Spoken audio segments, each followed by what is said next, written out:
मैं सिर्फ यह कह रहा हूं कि समय आ गया है कि हिंदुस्तान का एक एक्सरे हो जाए, एक एक्सरे हो जाए, उसके बाद एमआरआई भी हो सकता है, मगर पहले एक एक्सरे हो जाए कि इस देश में किसकी कितनी आबादी है। राहुल गांधी एक्सरे करवाने की बात कर रहे हैं, आखिर ये कैसा एक्सरे है? दरअसल राहुल गांधी कह रहे हैं कि देश में अब एक ऐसा एक्सरे हो जिससे लोगों की समस्या दूर हो जाए।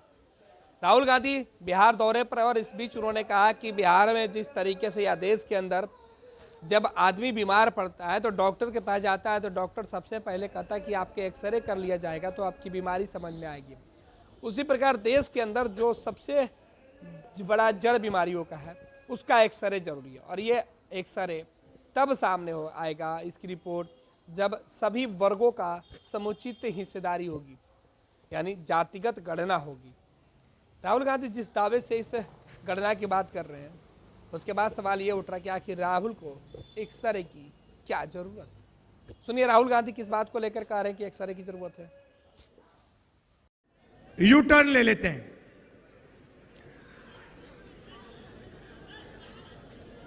दबाव क्यों पड़ा? क्योंकि बिहार में हमारे गठबंधन ने एक बात जनता के सामने रखी है। इस यात्रा में हम 5 न्याय की बात कर रहे हैं, उनमें से एक न्याय, उसको आप सामाजिक न्याय कह दीजिए, उसको आप हिस्सेदारी कह दीजिए, उसको आप भागीदारी कह दीजिए, उसके बारे में हम काम कर रहे हैं। मैंने पहले भाषणों में कहा है कि इस देश में अलग अलग वर्ग के लोग हैं, पिछड़ी जात के लोग हैं, दलित हैं, आदिवासी हैं, माइनॉरिटी हैं, जनरल कास्ट के लोग हैं। हर समाज में कमजोर लोग हैं। ओबीसी समाज देश का सबसे बड़ा समाज है, मगर अगर मैं आज आपसे पूछूं कि इस देश में ओबीसी समाज की आबादी कितनी है, आप इस सवाल का जवाब नहीं दे सकते। दे सकते हैं? कोई नहीं जानता।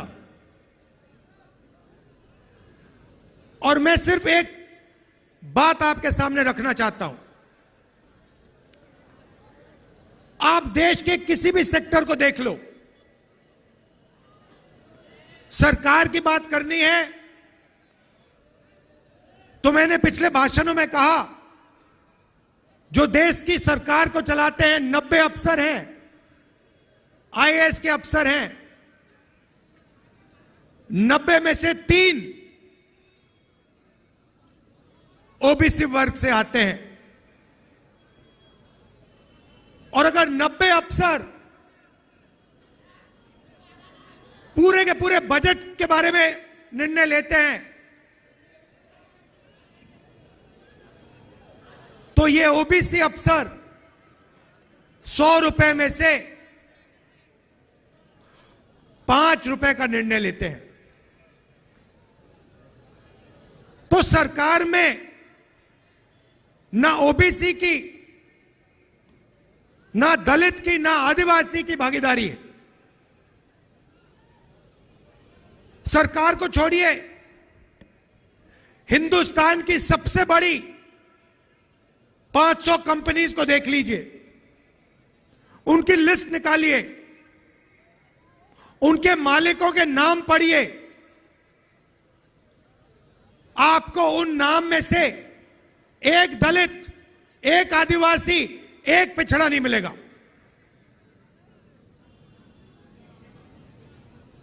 मीडिया को देख लीजिए, अखबारों को देख लीजिए, टीवी को देख लीजिए, एक मालिक ओबीसी वर्ग, दलित वर्ग, आदिवासी वर्ग का आपको नहीं मिलेगा। रिपोर्टर मिल जाएंगे, उनको भी कोने में बैठा रखा है, जो उनके दिल में वो बोल नहीं पा रहे हैं। मगर सीनियर मैनेजमेंट में और मालिकों में आपको एक ओबीसी, एक दलित, एक आदिवासी नहीं मिल सकता।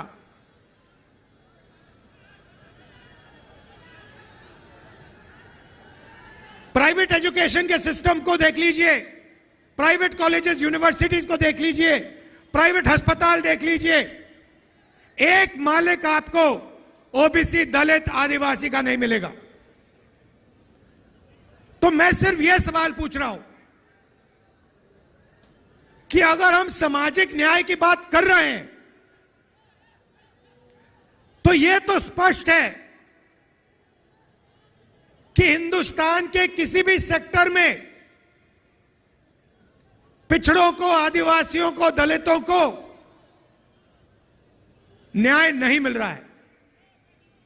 अब सवाल बनता है, पहला कदम क्या होना चाहिए? किसी को चोट लगती है, पहला काम डॉक्टर कहता है, पैर में चोट लगती है, पहला काम डॉक्टर कहता है ऐसे करो, एक्सरे जाके कर लो। एक्सरे करने के बाद साफ पता लग जाता है कि हड्डी कहां से टूटी है। सही बात? मैं सिर्फ यह कह रहा हूं, कि समय आ गया है कि हिंदुस्तान का एक एक्सरे हो जाए।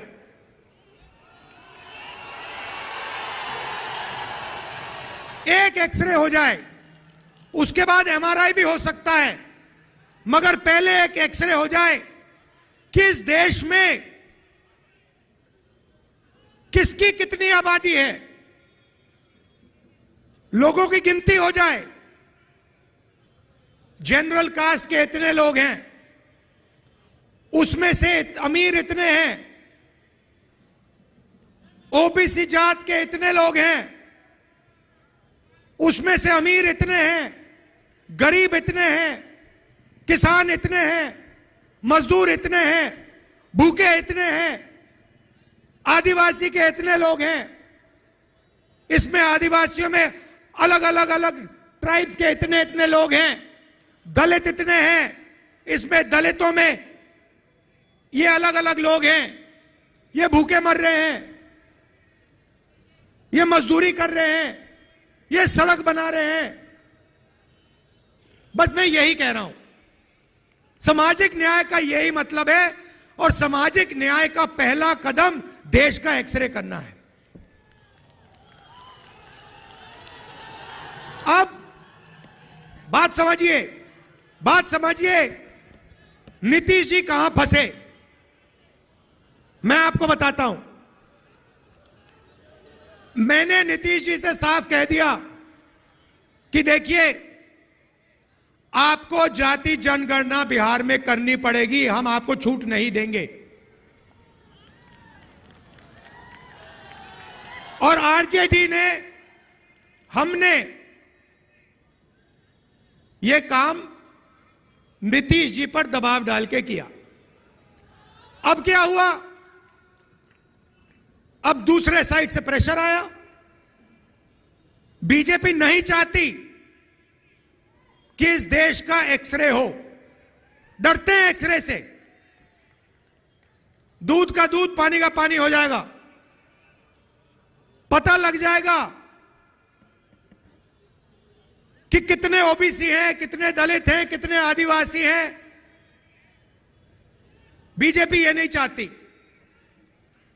बीजेपी चाहती है कि आपका इधर ध्यान जाए, उधर ध्यान जाए, आगे पीछे ध्यान जाता जाए, मगर सामाजिक न्याय पे गलती से भी आपका ध्यान ना चला जाए। नीतीश जी बीच में फंस गए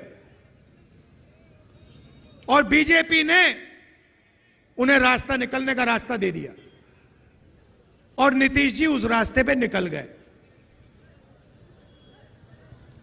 सामाजिक न्याय देने की जिम्मेदारी बिहार में हमारे गठबंधन की है। नीतीश जी की यहां कोई जरूरत नहीं है। यहां पे हम अपना काम कर लेंगे, मिलके हमारा गठबंधन यहां पे जो करना है कर देगा। यह हुई बात सामाजिक न्याय की। अब मैं आपको आर्थिक न्याय की बात करना चाहता हूं। आपने मुझे अभी वो माला दिया, मखाने वाला माला, उसको लाइए यहां जरा। कहां है वो?